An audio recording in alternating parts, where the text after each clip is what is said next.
the morning I signed the papers that made me $15 million richer.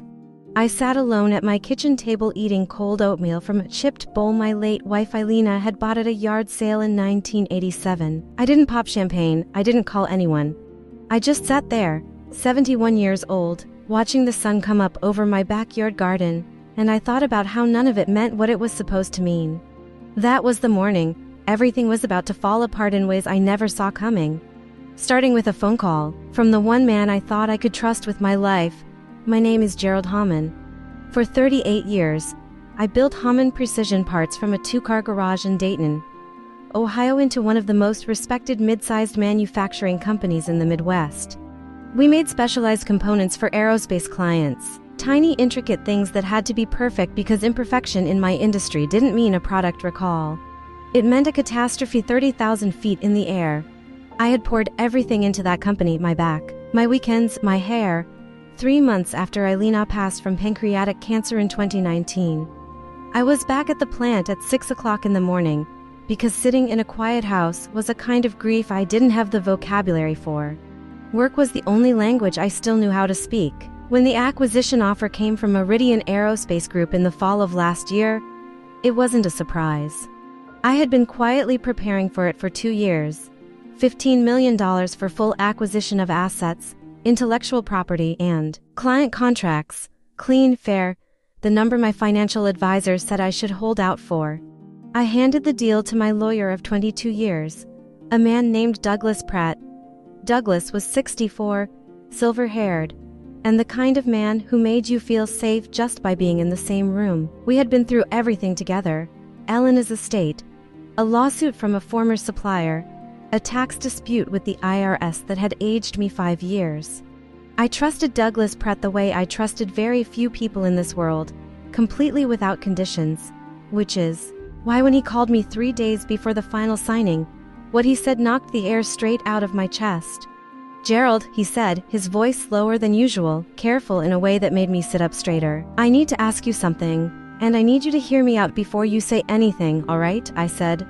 "When this deal closes, when word gets out about the sale, I need you to tell people it went badly, that you sold at a loss, that Hamann Precision went under and you barely recovered what you put in." He paused. "I need you to tell my son you went bankrupt." The silence that followed was so long, I thought the call had dropped. "Douglas," I finally said, "what on earth are you talking about? I know how this sounds, but I'm asking you as your friend, as someone who has been in your corner for over 2 decades.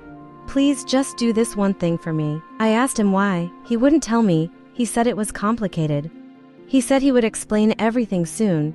But for now, he just needed my word. When I pressed him harder, his voice cracked in a way I had never heard from Douglas Pratt in all the years I'd known him. And that crack, that fracture in a man I had always thought unbreakable, frightened me more than anything he had said. I told him I needed time to think. He told me he didn't have much time to give me. I didn't sleep that night. I lay in Elena's side of the bed. I still slept only on my side 3 years later and stared at the ceiling and tried to make sense of it. Douglas had a son named Carter, 29 years old, handsome, charming in the easy way of young men who had never been told no. I had met Carter at Douglas's Christmas parties over the years.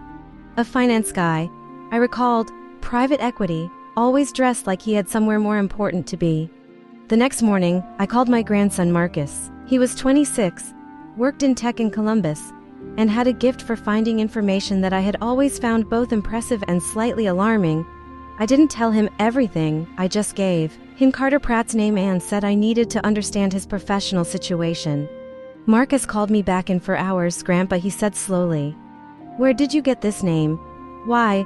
"Because Carter Pratt has been running a private fund that from what I can tell is in serious trouble. There are posts on a finance forum from investors who say they haven't received statements in months. Someone filed a complaint with the SEC 3 weeks ago." A pause. The fund's primary pitch to investors was that it had exclusive deal flow with high net worth manufacturing exits in the Midwest.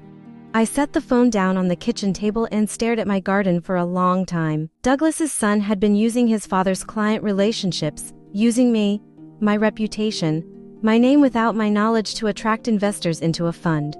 And now something had gone wrong. And if word got out that Gerald Hamann had sold for $15 million instead of going bankrupt, the story Carter H.